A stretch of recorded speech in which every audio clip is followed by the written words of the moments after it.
ನಮಸ್ತೆ ಟಿವಿ 20 ಕನ್ನಡ ವಾಹಿನಿಗೆ ಸ್ವಾಗತ. ವಿಜಯನಗರ ಜಿಲ್ಲೆಯ ಹೊಸಪೇಟೆ ತಾಲೂಕಿನ ಹೊರವಲಯದಲ್ಲಿ ಇರುವ ತುಂಗಭದ್ರಾ ಜಲಾಶಯ ಕ್ರಸ್ಟ್ ಗೇಟ್ ಕಾಮಗಾರಿ ನಡೆಯುವ ಸ್ಥಳಕ್ಕೆ ಭೇಟಿ ಕೊಟ್ಟು ಪರಿಶೀಲನೆ ಮಾಡಿದ್ರು. ಜಲಾಶಯದ 18ನೇ ಕ್ರಸ್ಟ್ ಗೇಟ್ ಕಾಮಗಾರಿ ಭರದಿಂದ ಸಾಗಿದೆ.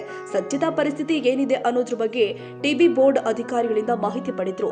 18ನೇ ಕ್ರಸ್ಟ್ ಗೇಟ್ಗೆ ಗರ್ಡರ್ ಅಳವಡಿಕೆ ಕಾರ್ಯ ನೆನೆಯಿಂದ ಶುರುವಾಗಿದೆ. ಹೀಗಾಗಿ ಡ್ಯಾಂ ಭದ್ರತೆ ನೋಡಿಕೊಂಡು ಕೆಲಸ ಮಾಡಿ ಎಚ್ಚರಿಕೆಯಿಂದ ಕೆಲಸ ನಿರ್ವಹಿಸಿ ಕ್ರಸ್ಟ್ ಗೇಟ್ ಅಳವಡಿಸಿ ಅಂತ ಅಧಿಕಾರಿಗಳು ಕಾರ್ಮಿಕರಿಗೆ ಸೂಚಿಸಿದ್ರು.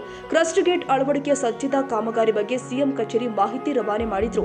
ನಿನ್ನೆಯಷ್ಟೇ ಆಂಧ್ರ ಬೋರ್ಡ್ ಅಧಿಕಾರಿಗಳು ಬಂದು ಪರಿಶೀಲನೆ ನಡೆಸಿ ಹೋಗಿದ್ರು.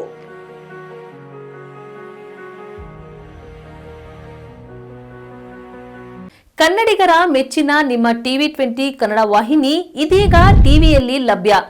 ಕರ್ನಾಟಕ ಮತ್ತು ದೇಶ ವಿದೇಶದ 360 ಡಿಗ್ರಿ ಸುದ್ದಿ ವಿವರವನ್ನ ಪಡೆಯುವುದಕ್ಕೆ ಟಿವಿ 20 ವಾಹಿನಿಯನ್ನು ಲೈಕ್ ಮಾಡಿ, ವಿಡಿಯೋಗಳನ್ನು ಶೇರ್ ಮಾಡಿ, ಕಮೆಂಟ್ ಮಾಡಿ, ಸಬ್ಸ್ಕ್ರೈಬ್ ಮಾಡಿ. HCN ಕೇಬಲ್ 842 ನಂಬರ್ನಲ್ಲಿ ಹುಕ್ಕೇರಿ ತಾಲೂಕು ಹಾಗೂ ಸಂಕೇಶ್ವರದ ಸುತ್ತಮುತ್ತಲಿನ ಹಳ್ಳಿಗಳಲ್ಲಿ ಲಭ್ಯ. PCN ಕೇಬಲ್ 129 ನಂಬರ್ನಲ್ಲಿ ಹಾರುಗೆರೆ ಸುತ್ತಮುತ್ತಲಿನ ಹಳ್ಳಿಗಳಲ್ಲಿ ಲಭ್ಯ.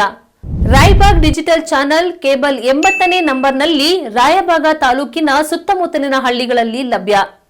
UDCN ಕೇಬಲ್ ನೆಟ್ವರ್ಕ್ ಉಗಾರ ಸುತ್ತಮುತ್ತಲಿನ ಹಳ್ಳಿಗಳಲ್ಲಿ ನಿಮ್ಮ ಟಿವಿ 20 ಕನ್ನಡ ವಾಹಿನಿಯೂ ಲಭ್ಯ.